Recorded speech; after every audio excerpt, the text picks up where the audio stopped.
Hi, and welcome to another episode of In Craig's Corner. Today we're going to discuss the readings for the first Sunday of Easter, or Divine Mercy Sunday, as it's been named.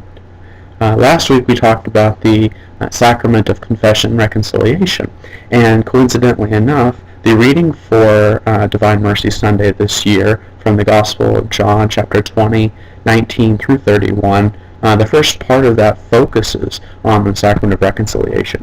And since we've already discussed that, I want to kind of move ahead through the Gospel reading and talk about the second major point that the Gospel reading is trying to make to us this week. And that is the famous reference of doubting Thomas.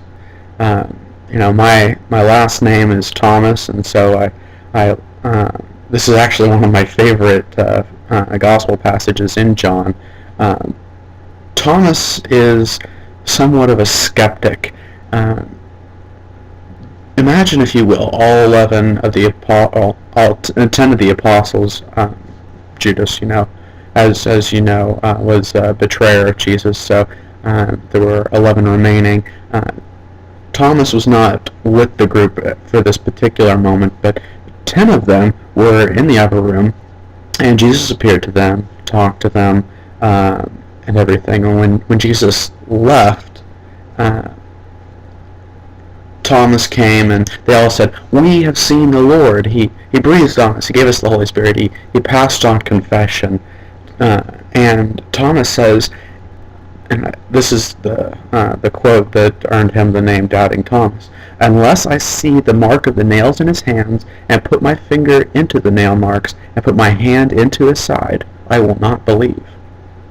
So then a week later, all of the disciples were then again inside, and Thomas was with them this time, and Jesus came through the doors, and the doors were locked. And he says to Thomas directly, "Here, put your finger into the holes, put your hand into my side. Don't be an unbeliever, but believe."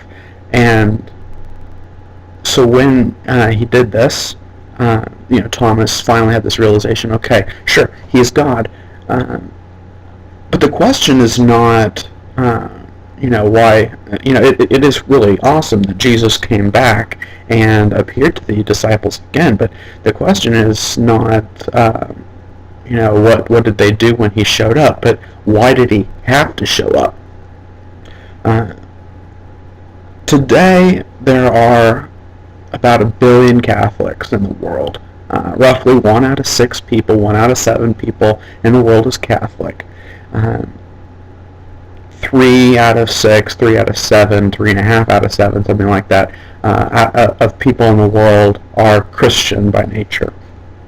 The question is, how do 3 billion people follow Christ without putting their finger in the holes and their hand in his side?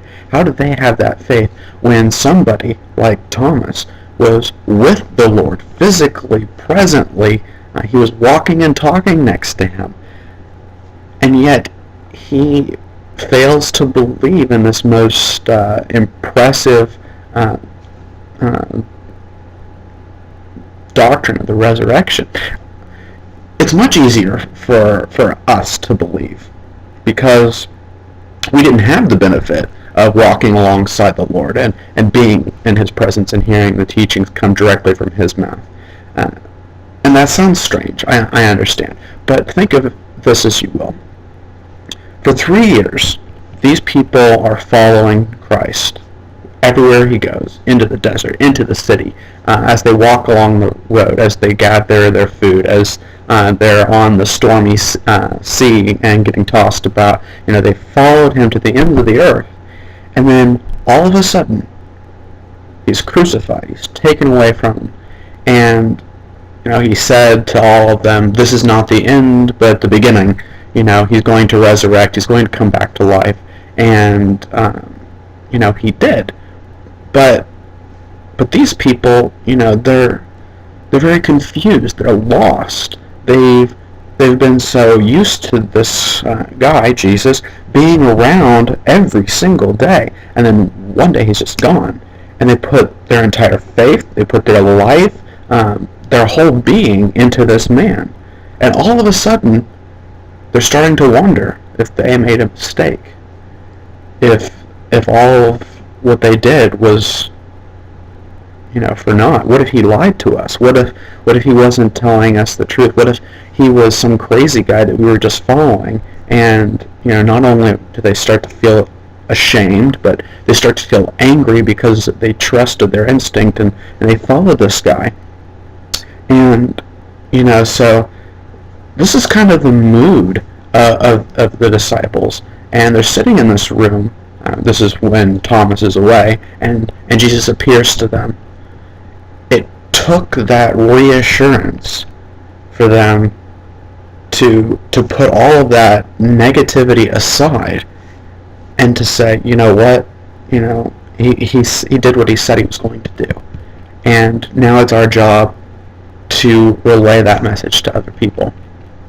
Thomas is in a bit of a situation because it seems like he's the only one who does not get the benefit of Jesus' presence. That's got to be quite upsetting that everybody else has this bona fide belief and this impeccable evidence that Jesus is God and Jesus did what he said he was going to do. But Thomas doesn't have that. He just has his faith until Jesus appears to him. And I think this is kind of Jesus' sarcasm speaking to us, because he's like, here, put your hand, your fingers into these wounds. Put your hand into my side. Do you feel any better? Did that do it for you? Do you feel great now? That's the question that Jesus is asking each one of us. Do we have to do that in order to believe? Do we have to put our fingers into the wounds? Do we have to put our hand into the side? I don't think so. I think that our tradition speaks for itself. Have you ever tried to lie to somebody? I remember when I was young, I broke one of my mom's favorite pictures. We were roughhousing, and I hit the wall, and it fell off the wall, and it broke.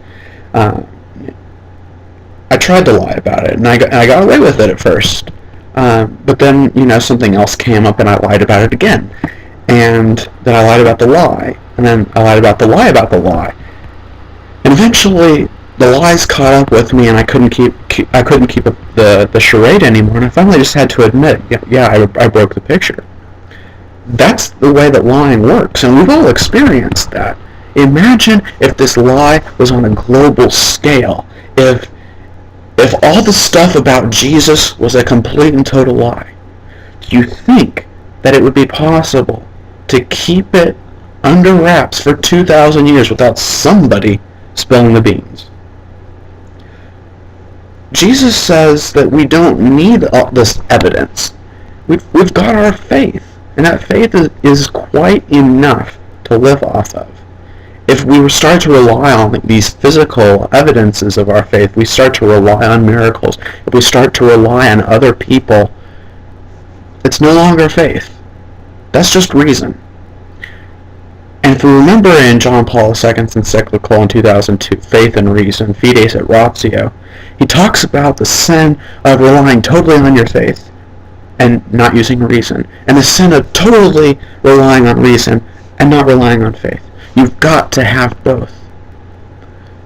Jesus wants us to probe our heart and probe our mind and find that place where Christ dwells in each of us. We don't have to put our hands into the side of Jesus. We don't have to put our fingers into the wounds of Christ.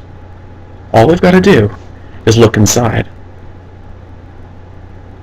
Don't be doubting Thomas and say, unless I see the mark of the nails in his hands and put my finger into the nail marks and put my hand into the side, I will not believe. But say, Lord, I do not believe. Help my unbelief. This has been another episode of Then Craig's Corner, and have a great Divine Mercy Sunday.